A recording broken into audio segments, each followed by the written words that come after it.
देखिए देखिए नहीं, अभी बहुत हो गया, बहुत कुछ सुना सहा।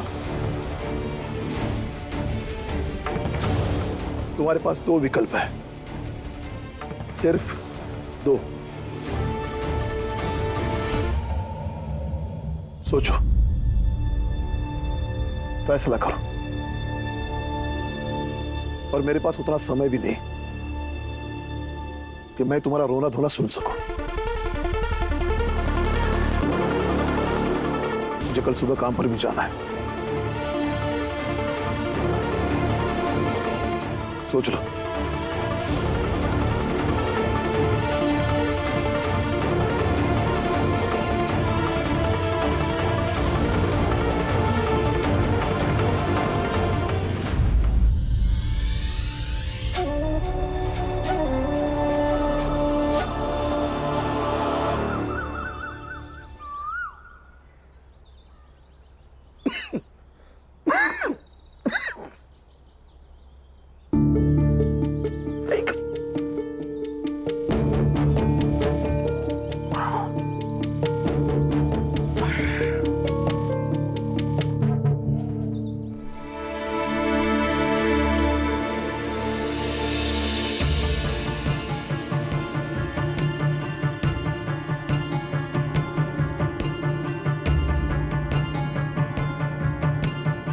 मतलब जीजाबाई घर छोड़कर चली गई। काश वो समझ पाती कि सबके साथ रहकर, सबको साथ रखते हुए जीने में कितना आनंद मिलता है।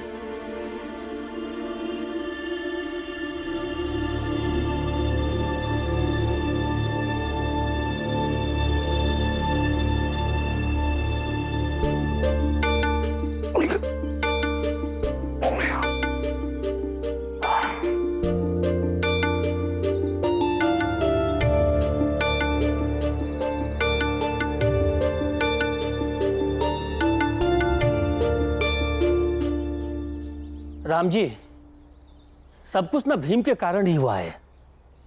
वही उसका गुनहगार है। नहीं, उसकी कोई गलती नहीं है। ओकरे गलती है।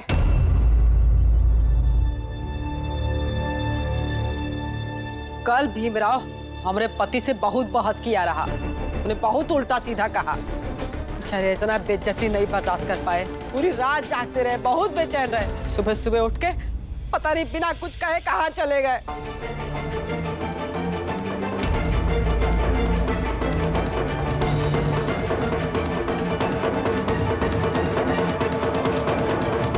क्या हुआ? क्या हुआ? हम बताते हैं क्या हुआ। हमारा आदमी अपना सब सामान बांध के घर छोड़कर चला गया। पड़ गई कलेजे में ठंडक। ये सब खाली तुम्हारे कारण हुआ है। और एक दिन तुम्हारे कारण इचाल के सब लोग अपना अपना घर छोड़ के भाग जाएंगे।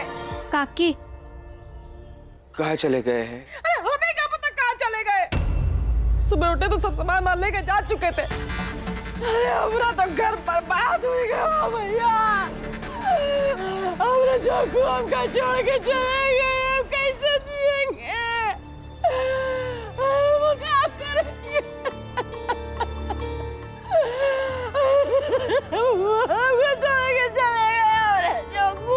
फुलिया धीरज रख। अरे काहे का धीरज? तुमका तो बहुत मजा आ रही होगी ना। मन में बहुत लड्डू फूट रहा होगा कि जैसे तुम्हारा आदमी तुमका छोड़ के चला गया, वैसे हमारा आदमी हमका छोड़ के चला गया। अरे फुलिया, हर बार तू बीच में डलिया अम्मा के पति को क्यों लेकर के आती है? अरे जोकू कहीं गया होगा, वापस आ जाएगा। और इसका दोष तू भीमराव को दे रही है। और हम सबने अपनी आंखों से देखा है। वो तो भीम ने जोकू से अपने हाथ छुड़ाया था। और तुम्हें इसी में अपनी बेइज्जती महसूस हो रही है, हैं? हाँ, बिना बेइज्जती हुए हमारा आदमी चला गया ना। और तुम और जोकू जो रोज रोज भीमराव पर लांछन लगाते, उसका क्या? कल भीमराव ने ऐसा कुछ नहीं किया था। सब कुछ तुम्हारे पति ने किया था। हाँ भैया, हमारा आदमी छोड़ के चल गया ना। तो अकेली औरत समझ के सब सर में चढ़ा हमारा आदमी ही किया रहा, वो किया रहा। कुछ नहीं किया हमारे आदमी। बहुत सीधे हमारे आदमी, मुझे किसी को कुछ नहीं बोलते।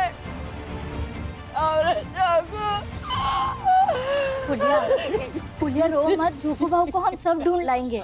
हाँ, मैं जाकर ढूंढता हूँ काकी। नहीं, आप कॉलेज जाइए। इधर बहुत सारे लोग हैं ढूंढने के लिए। हितेश काका है, नटवर भैया है, आप जाइए। समझ में आ रहा है क्या बोल रही हो? आपको पता है ना कि आपके कॉलेज में आज परीक्षा का फॉर्म भरने का आखिरी दिन है, और आपको तो अब नौकरी भी मिल गई है। वो सर से आप फॉर्म भरवाइए, और जब आपको तनख्वाह मिल जाएगी तो उन्हें पैसे दे दीजिए। और आपको काम पर भी जाना है, जाइए, आपका आज पहला दिन है। अरे भीम तुम जाओ भैया, तुम्हारा परीक्षा है और पता नहीं क्या तुम्हारे नौकरी का पहला दिन है, तुम जाओ। हमरा कहते ना अपना समय मत बर्बाद करो। वैसे भी को क्या फर्क पड़ता है, क्योंकि घर तो हमारा टूटा है, जिंदगी तो हमारी बर्बाद हुई है ना। फुलिया काकी, आप क्यों ऐसी बातें कर रहे हैं? हम मिलकर ढूंढ लेंगे उन्हें। हाँ फुलिया, चाल में इतने सारे लोग हैं ना, सब मिलकर ढूंढेंगे, तुम्हारा पति मिल जाएगा। थोड़ा धैर्य रखो। अरे भैया को ढूंढ लिया हमने, आ जाएगा कैसे जिएंगे हम? चल आ जा। मेरे चाकू कहाँ चले गए हो? अरे कैसे रह गए?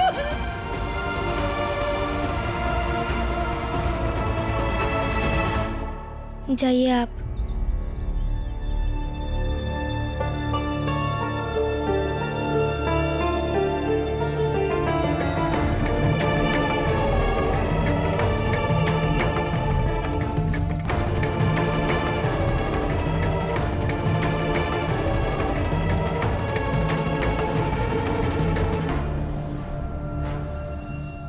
जीजा भाई,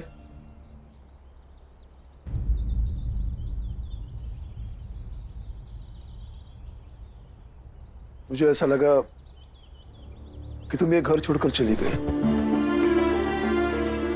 लेकिन तुम्हें यहाँ देखकर अच्छा लगा। समझदार हो, नहीं गई।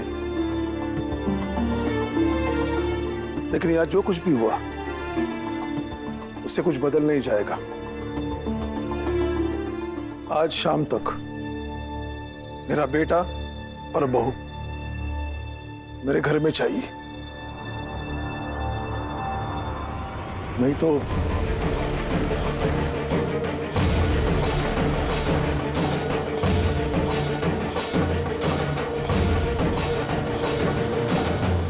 बैरिस्टर साहब,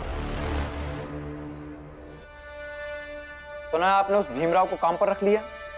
तो एक छोटी जात को काम पर रखते हैं, उससे क्या क्या बुरा हो सकता है इसका अंदाजा भी नहीं है आपको। ये तो नहीं पता क्या क्या बुरा हो सकता है। अब तुम आए हो तो तुम ही बता दो। हाँ, तो इसीलिए आया हूं।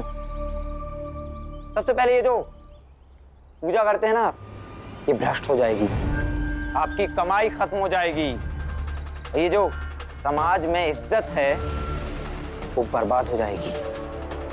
इतने बड़े बैरिस्टर से गिरकर सड़क के भिखारी जैसा रुतबा रह जाएगा आपका।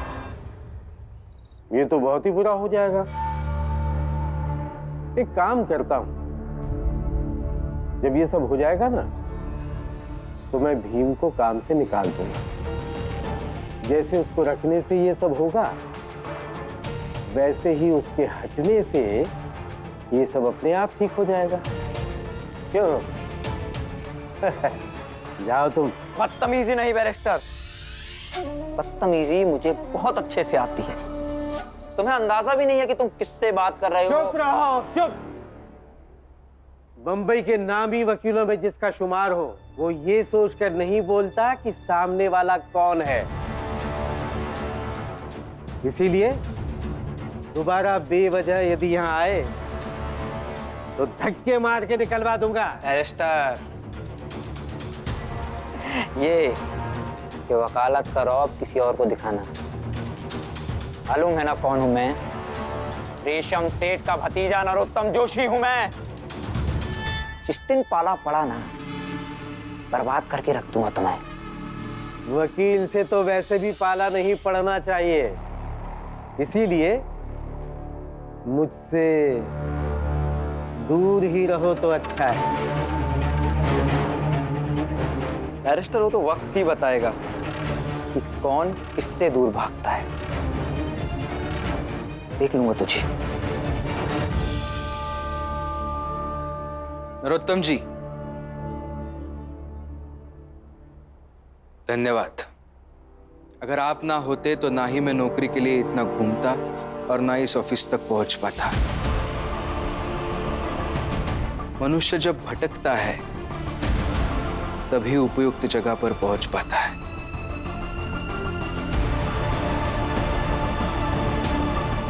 और एक बात, भीम की जिंदगी से पढ़ाई कभी भी हटाई नहीं जा सकती है।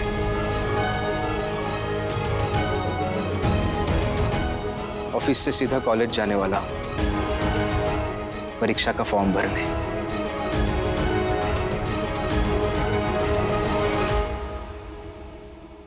साहिब मेरे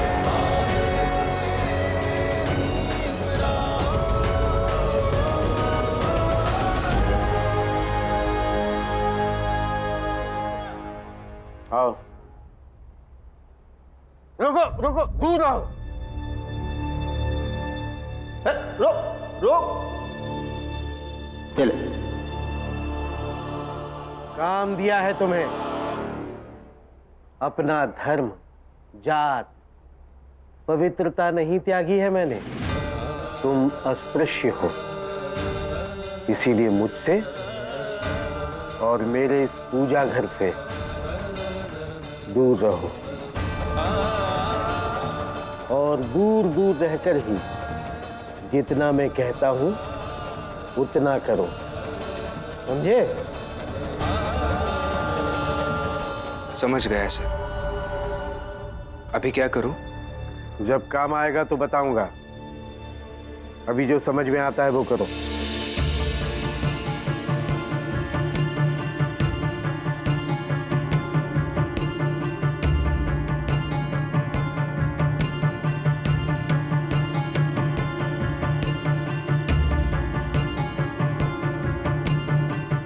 सर, क्या है? किताब पढ़ सकता हूं? हाँ पढ़ लो, लेकिन जमीन पे बैठ कर।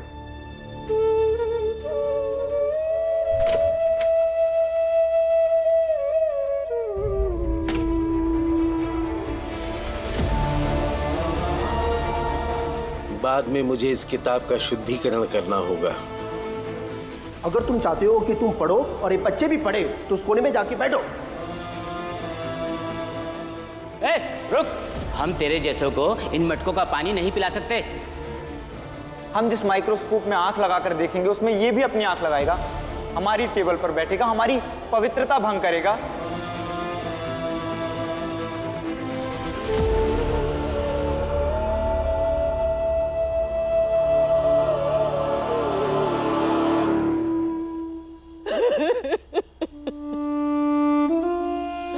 अरे हम बर्बाद ही गए।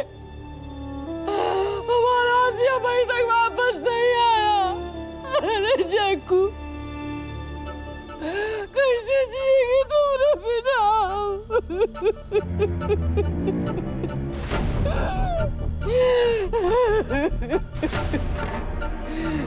ये सब भीम और रमा के कारण हुआ है। इन्हीं के कारण हमारा घर बर्बाद ही हुआ।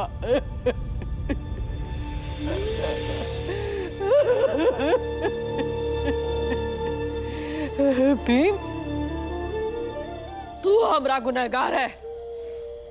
तूने हमसे हमारे पति को छीन लिया। तुम्हारे कारण हमारा घर बर्बाद हुई गवा। लेकिन ऊपर वाला सब देखा था। ये फुलिया की बद्दुआ है तुम्हारा कि जैसे हमारा घर बर्बाद हुआ है वैसे ही तुम्हारा घर भी बर्बाद हो जाए। जैसे हमारा जग्गू हमसे अलग हुआ है वैसे ही तुम्हारी रमा भी तुमसे बिछड़ जाए। फुलिया, ये कैसी बात कर रही हो? बच्चों को क्यों बद्दुआ दे रही हो? नहीं, जो पाप ये किए हैं पूरा दंड तो कब भुगते के पड़ी, प्रायश्चित तो करे के पड़ी। जोखू यहीं रहता है ना? हाँ हाँ, वो हमरे पति है, रात से पता नहीं कहाँ चले गए। आपको पता है क्या कहाँ है? मैं पूछ रहा हूँ ना कहाँ है वो। मेरे घर की बहू को भगा कर ले गया।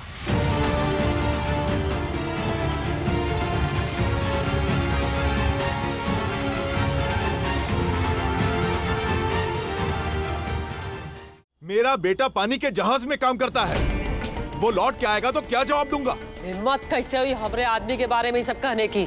उनको क्या लगत है? जो मन में आएगा उठ पटांग बक दोगे और हम मान लेंगे? वो हमरे पति है, 16 बरस से जानते हैं उनके। वो ऐसा कभी करे नहीं सकता है। चुप! तो क्या मैं यहाँ अपनी इज्जत खुद उछालने आया हूँ? उस जोखू के गांव का पता बताओ, मैं उसे ढूंढ कर उसकी हड्डी पसली तोड़ के उसे अपाहिज करके यहाँ लाऊंगा। फिर पूछना उससे कैसा है इसका पति। काका देखिए, मुझे लगता है आपको कुछ गलत फहमी हो गई है। कोई गलत फहमी नहीं हुई है, मुझे पता बताओ। नहीं, हमरे जोखू ऐसे नहीं कर सकते, ऐसे नहीं कर सकते।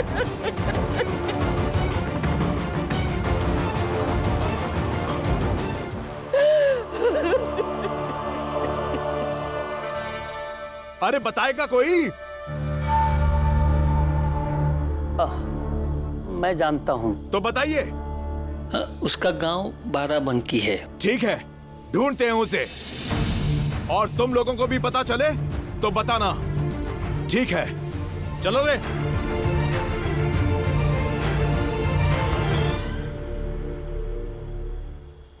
जोखू ऐसा निकलेगा कभी सोचा नहीं था।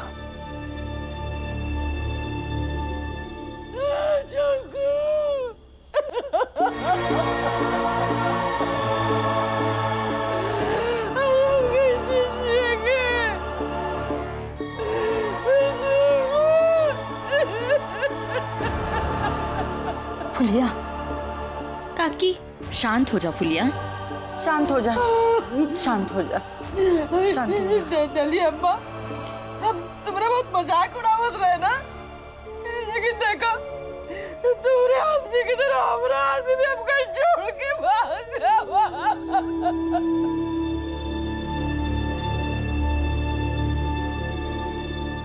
मुझे तो यकीन ही नहीं हो रहा कि जोखू काका ऐसा करेंगे।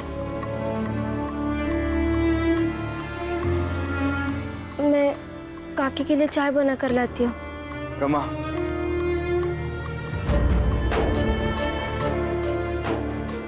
तुम फूलिया काकी के पास जाओ, उनका ख्याल रखो।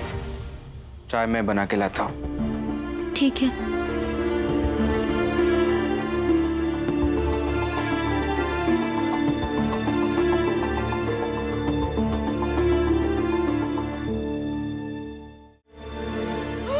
छोड़ के भाग गया।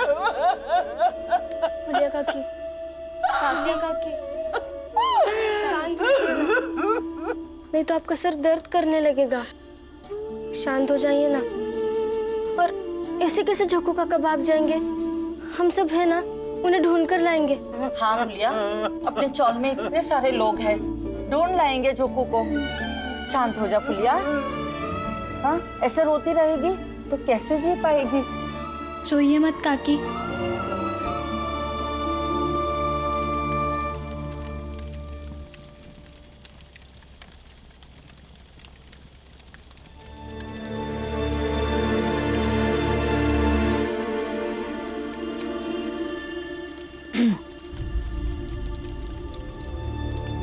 कल रात तुम्हारे बाबा ने घर के बाहर ले जाकर कहा कि भीम और रमा को घर ले आओ,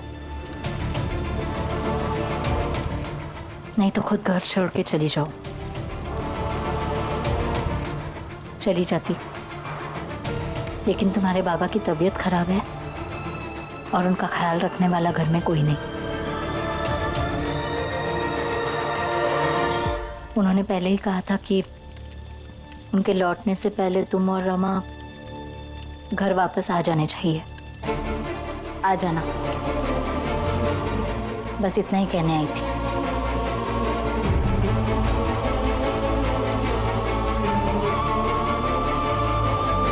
इतने बड़े हो गए हो, अब घर से अलग क्यों नहीं रहते? अपनी पत्नी को भी साथ ले जाओ। कुछ नहीं कहूंगी मैं। अगर तुम घर आए तो आज रात को मैं घर छोड़कर चली जाऊंगी।